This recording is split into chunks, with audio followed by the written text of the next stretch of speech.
What's up, fam? It's your man Seaniemo coming to you from the factory. It's Friday. Want to wish everybody a happy Friday. My day off, finally. Um, Short video, hopefully. You know how these things can go. I wanted to chime in on the most recent event that's basically taking over the news here in the DMV.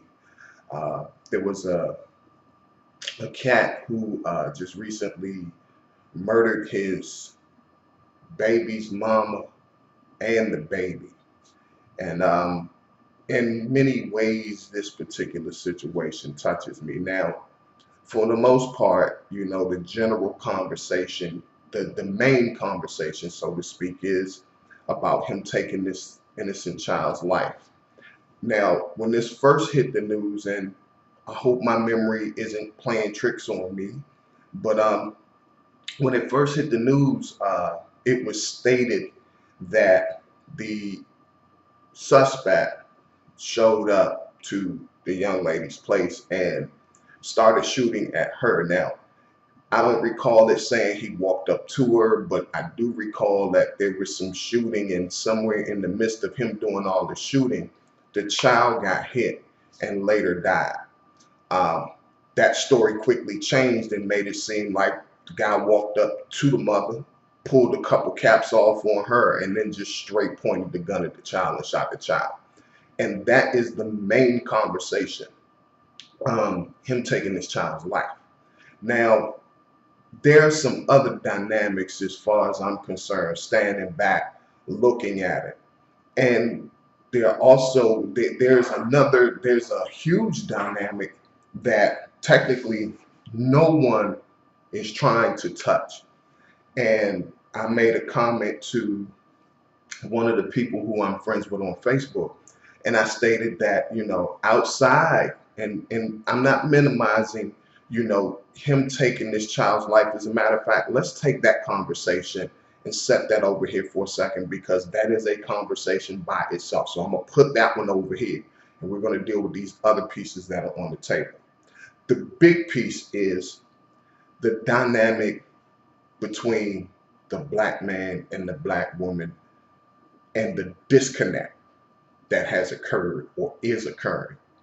Okay, to me, especially with the situation that I'm in right now, and I hate that word, because everybody uses it now. It's just part of the basic language. But I'm not in a situation, but for the lack of a better term, I'm going to refer to it as that, as such, right now.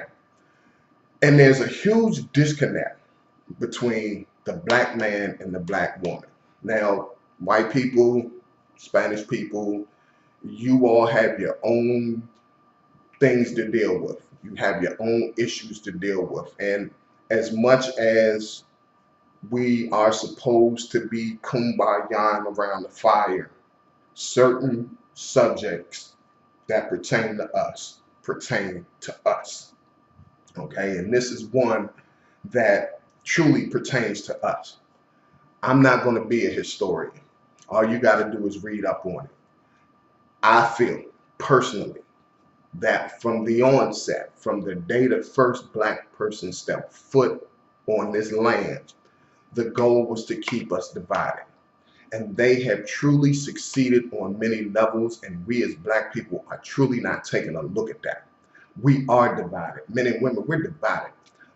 While our women are talking about being independent, and they got their anthems, they got their songs, they got their leaders, their role models who are constantly pushing the dynamic of stand on your own, forget about what he can do. And it's causing an issue. It's causing a real big issue. And that's the part where I have a vested interest. And the reason why is because I'm in that situation where, as I think about what happened with this young man and this young lady, my comment was, I thank God every day that I have enough common sense. Well, first of all, for the love that I have for my children, there is nothing or nobody that can take that away from me. But then also for having enough common sense to know that whatever occurs between their mother and I, they had nothing to do with it. If it means that, I have to, well, I mean, a father's responsibility is to take care of their child anyway. So she would never have to consider taking me to court to take care of them. And I don't get that. Like, I'm still trying to wrap my mind around that concept because we do it. The relationship don't work. You have a child. I'm running the court. I'm getting his money. Failing to realize he got to live. The job dynamic for us, for black men. Not all of us have good paying jobs where we are able to maintain keeping a roof over our head, food in our stomach, and clothes on our back, and our children's at the same time. But the courts can go in, look at what we make, dictate to us how much we need to pay a month, not even thinking about the fact that maybe we can't afford it. Not even trying to make an arrangement where we can be given a fair chance. Now, this rule doesn't apply to every black man, okay? But I'm talking about the ones that do. And, you know, it causes an issue. Brothers, we really need to take it how we present ourselves. I don't think it's fair that we are able to go out and party and pop bottles and hit the strip club with our boys every weekend or whatever the case may be. Meanwhile, because she's not acting right or she don't want to be with me, I'm just gonna leave her stuck with this child and have to take care of the child on her own. That's just not cool on no level.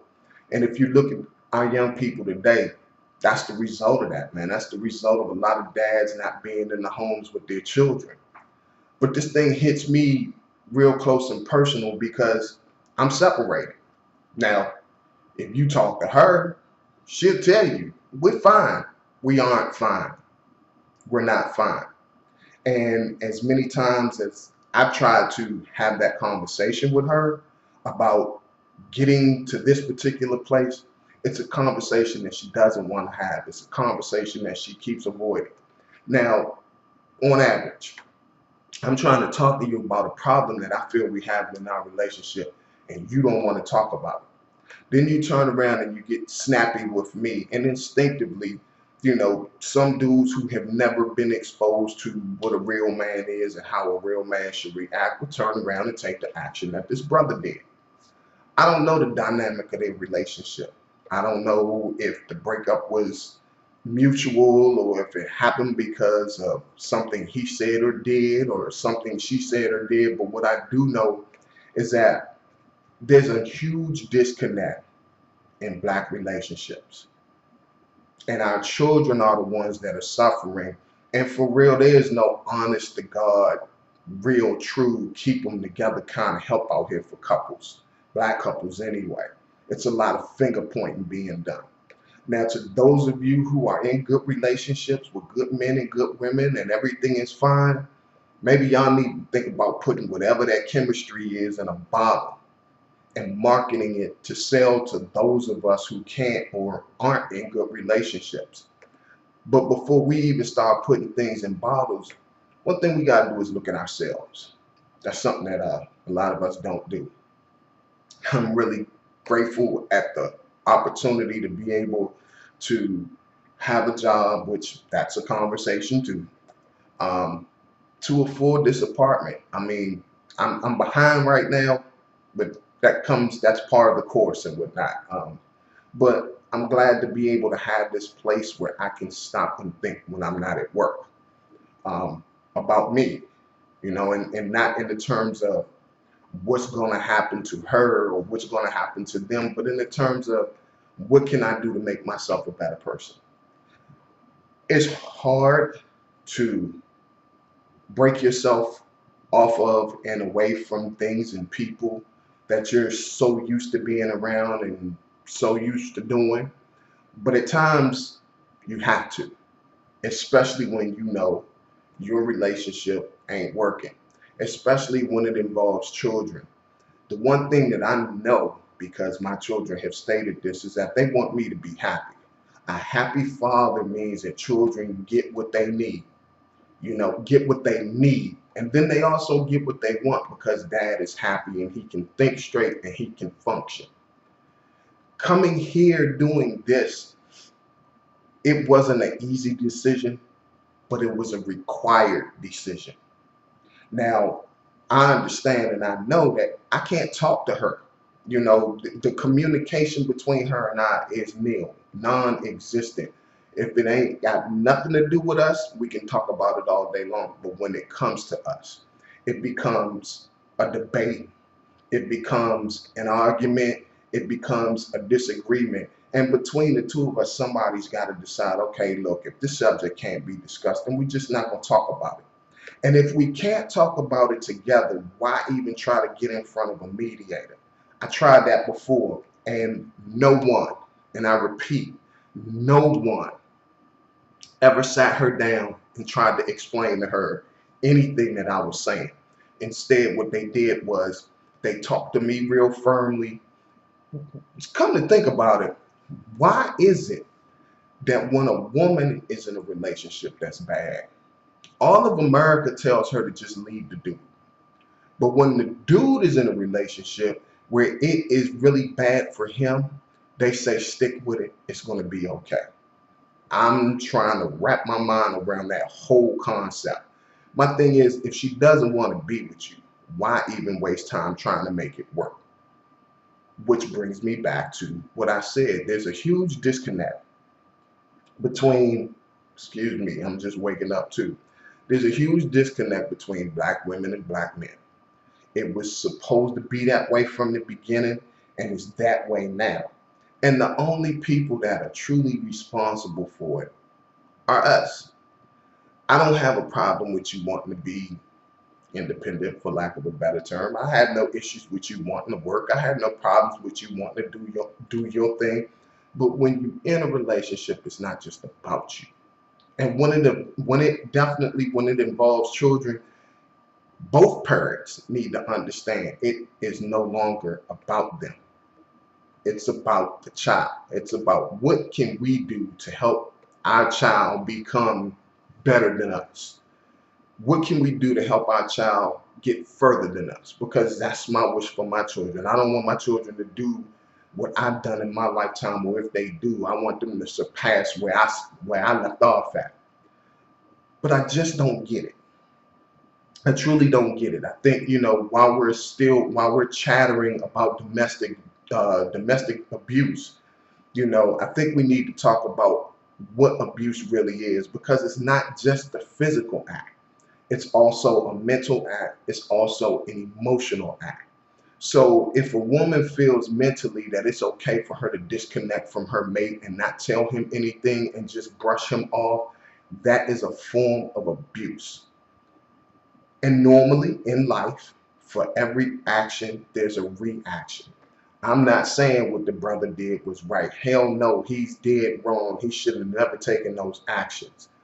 But what I am saying is we need to stop and look at what triggered this, what caused this problem. While we're talking about the fact that he was wrong for taking his child's life, let's also talk about the fact, well, there was a problem within the relationship because the two of them weren't together. What was that problem? We never want to get into it. Or if we get into it, what we do is we take it from the woman's approach and you men shut the hell up. And that's not cool. That's not fair. We go through enough just like you women do. The problem is you don't hear us talking about it or whining about it or crying about it all the time. But we do go through ours. So while you're sitting there having that discussion about how wrong this guy was about taking this child's life, also talk about the discussion, also have the discussion on why black men and black women can't get along at all on any level. And for those of you who are in good, decent, wholesome relationships where your problems or issues may be minimal, where you may be able to sit at the table and discuss exactly how you're going to resolve whatever issue it may be, those of you who are in those, I think maybe y'all need to step up and start talking about what it is or what it takes to make it work in that particular manner, instead of holding your head down saying you're going to pray for somebody, because there is somebody out there that could use the advice that you have.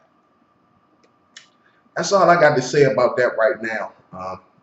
As you can see, I got the mic in my face. I'm off today. I might mess around and get on the air. Don't forget to check out the all new 101 The Flow. It's actually WTFR Digital Broadcasting. Same web address, 101theflow.com. Go check it out. Swing past the main page, Seaniemo.com. And then I also have one, The Confessions of a Married Man. I think this is where I'll probably post this particular video. But there's a whole lot of stuff coming up. Just stay locked. I appreciate those of you who are supporting me. Stay tuned. We got a whole lot more coming to you. See you on Facebook. See you on Twitter. See you on Instagram. I'm out there. Not like that. I spend more time at work, which is another conversation, and I am going to have it. But y'all take care. Have a good weekend. Be safe. Let's sit at the table and try to get some of this stuff straight, all right? Y'all be breezy.